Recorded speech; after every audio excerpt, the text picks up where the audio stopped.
I feel like I'm either in a world of hurt or I'm probably ahead here.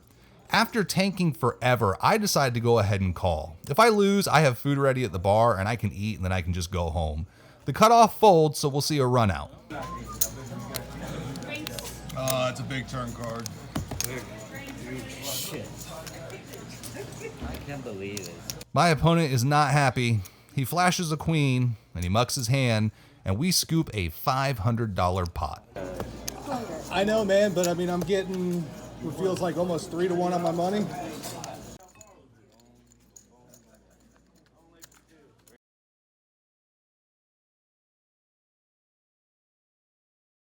There is a button straddle. We're under the gun and we look down at Queen Jack offsuit. The small blind and the big blind both call. When the action gets to me, I bump it up to $20. We see 4 callers in total, so we're off to a flop 5 ways. The flop is 7-9-5 with 2 diamonds. It checks to the big blind who jams for $90. It's on me, and I obviously can't call, so I fold. The button straddler calls though, so we'll see a run out. The reason I showed this hand is there have been a bunch of these where I'm raising pre-flop and then whiffing and having to fold, so my stack's taken about a $100 hit. We're straddling from the button this time and we look down at 8-9 offsuit. We see calls from the small blind and the big blind before it folds to the hijack who bumps it up to $15. It folds to me and I make the call, as do the small blind and the big blind, so we're off to a flop in position 4 ways. The flop is 7-7-8 rainbow, so I flop 2 pair here.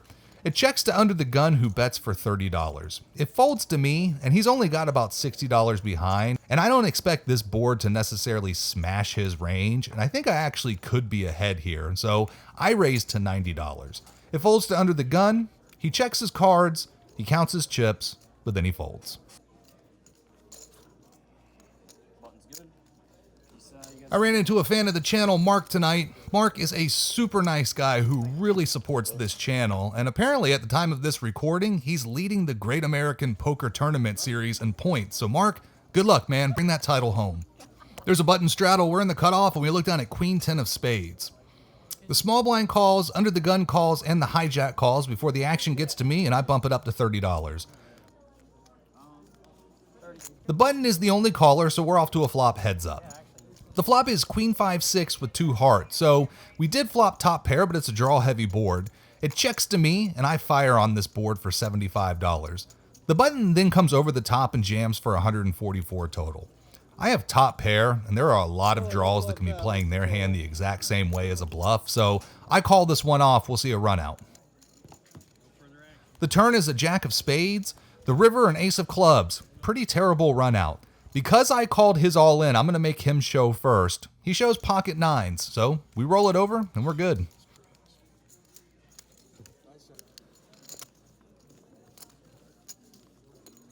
We're in the hijack, and for the 3rd time today, we look down at pocket jacks. There are 2 early position limpers before the action gets to me, and I bump it up to $15. Both under the gun and +1 make the call, which is perfect. One is deep stacked and the other one's super aggressive, so we're off to a flop 3 ways. The flop is King 5-6 with 2 clubs, so not the best flop. It checks to me. I'm not going to let the king scare me. I fire for $30. Only the deep stack +1 calls, so we're off to a turn. The turn is a 4 of spades. It's not the best card, but it's far from the worst card. Once again, my opponent checks it over to me, and so I size up this time and I bet out for $80. My opponent thinks for a bit, but then he ends up folding.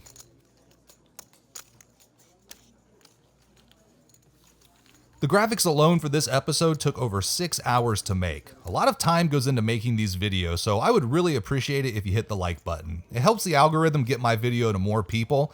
I'd love to see 100 likes on this video if we could get there. We're in the hijack when we look down at pocket 9s.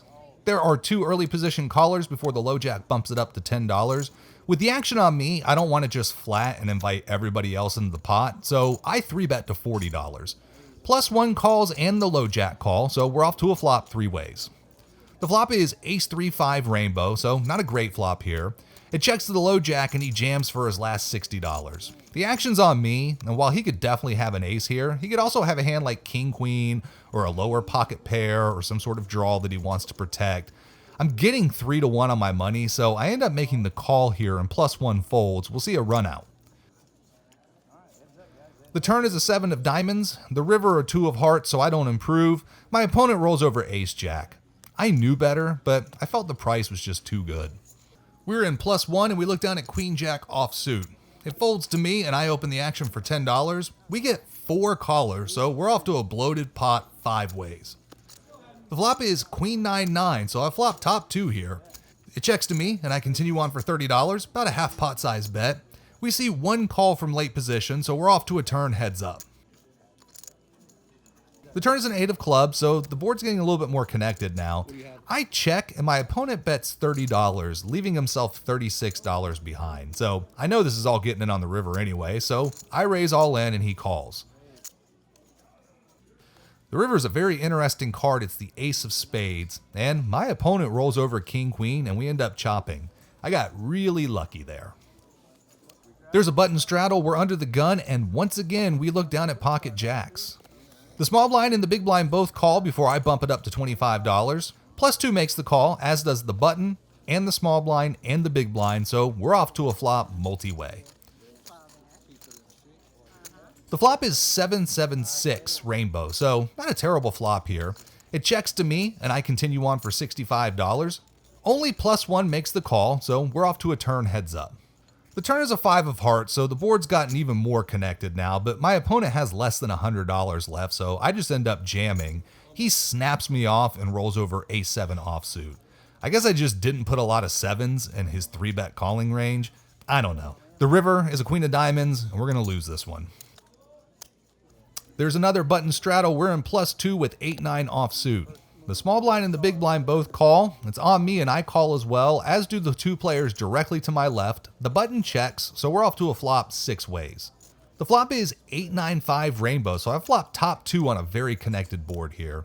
The small blind leads for $10 and the big blind snaps him off. It's on me and I want to raise for some protection and charge draws, so I bump it up to $40. Looking back, I think I need to go bigger with so many action players in the hand. The hijack immediately calls me off. This is the guy with the pocket 9s from the queen 10 hand. It folds back to the big blind who calls, so we're off to a turn 3 ways. The turn is a 7 of diamonds. It's just a gross card. The big blind checks. I decide to go ahead and just check and see if the low jack's gonna bet, but he actually checks behind. I'm gonna need some help on this one. I'm gonna borrow a page out of Brad Owen's book. How about smashing that like button on the count of 3? 1, 2, 3. The river is an 8 of spades, boating me up. The big blind checks and it's on me. As I'm thinking, I see the low jack getting his chips all in order, and I'm pretty sure he's gonna jam here. I don't want to scare him off with a bet, so I check. However, he checks right back. I roll it over and I win, though I think I missed some value by not betting on the river. The very next hand, we're in +1 and we look down at pocket kings. We see a limp from under the gun before the action gets to me and I bump it up to $15. We see a snap call from +2, of course. Folds to the small blind and he calls, and this brings the big blind in, so we're off to a flop 4 ways. The flop is jack 4-5 with 2 diamonds. The small blind takes the lead and he bets $22. Then the big blind calls him off. I wasn't re-raised pre-flop, so I don't think anybody has jacks here. I don't have the king of diamonds, which I think is a good thing as it allows someone else to have it for a flush draw. All of these guys are very deep, and so I'm gonna get money in now, and I bump it up to $110. I want it to look like I'm raising for protection with something like a flush draw. +2 folds before I can even get the money in the pot. It's back on the small blind and he reluctantly lays it down. The big blind folds pretty quickly. In the last 25 minutes, I've gone from up 300 to up only 65 to back up 300. What a roller coaster.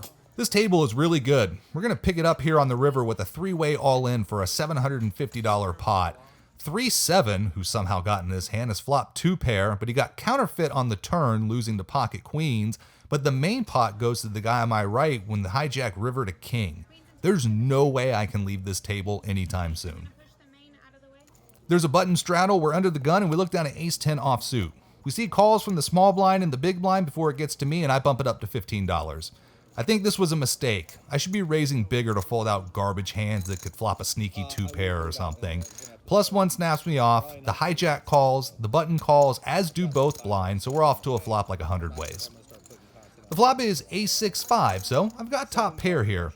It checks to me and I continue on for $35. Again, I think it's way too small as I'm giving worse hands a great price to catch up. We see calls from the hijack and the small blind, so we're off to a turn 3 ways. The turn is a jack of hearts. It checks to me again, and I decide to go ahead and check it over to the hijack. I'm not really sure why. The jack brings in a heart draw and a Broadway draw. I think I should just be betting 100% of the time here, but I don't. However, the hijack does. He bets $90.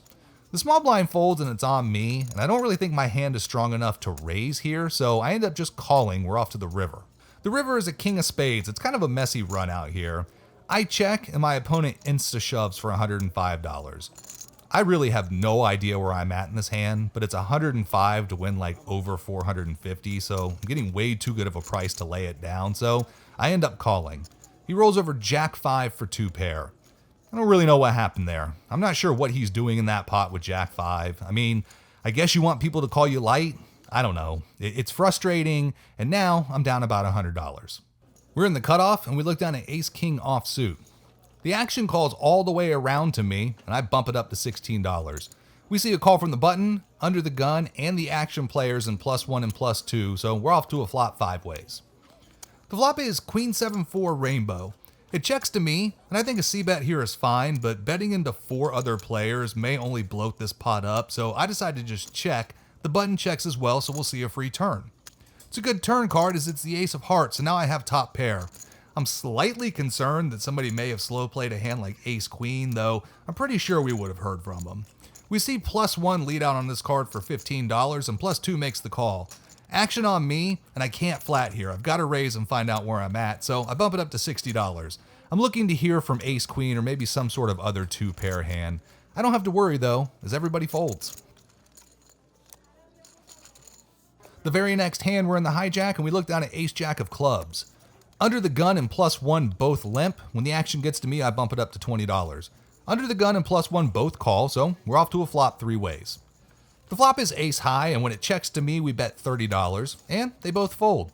I just can't seem to get these two to pay me off. However, we're back up almost $200 now. We're straddling from the button, and we look down at King 5 offsuit. There are 2 calls, and when the action's on me, I check, so we're off to a flop 3 ways. Flop is a pretty good one. It's 9-3 queen, all spades. The hijack leads for $15. The cutoff makes the fold, but I decide to go ahead and call. We're off to a turn, heads up. The turn is a 5 of diamonds, so I've picked up a smidge of equity here. The hijack bets again, this time $25. I don't think there's any point in raising here, so I just call. We're off to the river. The river is an ace of spades, about the best card we could have asked for here. My opponent then down bets to $20. The action's on me, and now I need to figure out how to get value. I can either make a small raise to entice a light call, or I can be polarizing with my size and make it look like a bluff. Eventually, I choose the former, and I raise to $60. He looks like he wants to call, but he folds. This hand gets wild. We're straddling from the button, and we look down at pocket 8s. The small blind calls before it folds to the action player in the low jack, and he bumps it up to $20. His buddy in the hijack calls, and when the action gets to me, I consider a raise, but I think there's more value to be had if I flat and hit a hand, so I elect to just call and play post-flop in position. The small blind never saw a raise that he didn't like, so he calls as well. We're off to a flop 4 ways. The small blind checks dark as we go to the flop, and the flop is 8-3 jack. We flop middle set here. The low jack counts out some chips, and then he puts $70 in the middle. It folds to me, and this is it, the moment I've been waiting for. He's got maybe $100 behind, so I think it's a great spot for me to jam. Watch how fast this all goes down. I call. Call. I love my hand, I just have no idea what I'm up against.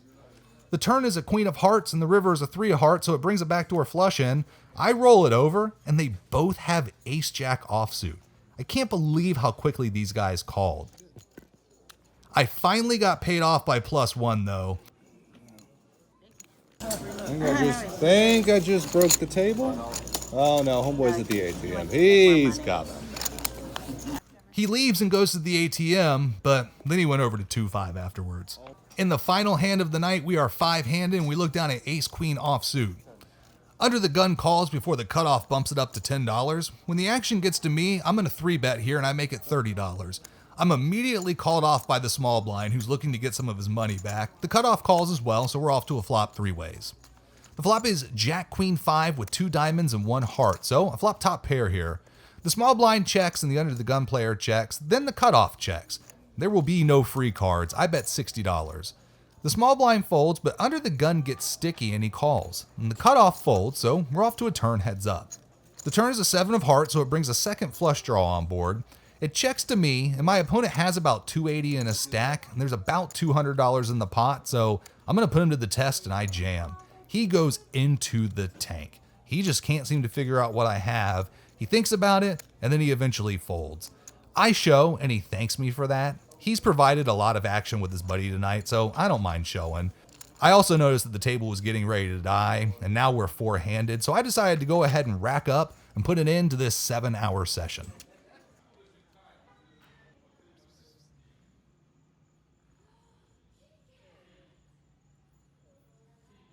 Let's go. Wow. That was exhausting. What a yo-yo swingy session. Let's address the failed hero call early in the episode, or maybe even from the last episode if this is 2 parts. Still like the play. Still think that it's a good play at times. Just didn't work out in that situation. You know, I hate playing from behind. I feel like I do it all the time. But man, then I got moved to that other table and just, wow, the action. And what I just up and down and up and down. And that was just ridiculous. It got almost chaotic at the end there. It was exhausting trying to keep up with it. So in tonight for 400, out for 1,058. If you enjoy, like and subscribe. See you next time. If you enjoyed this video, please make sure to drop a like and subscribe to the channel for more poker content. And you can follow me on Instagram at 7cardflushpoker.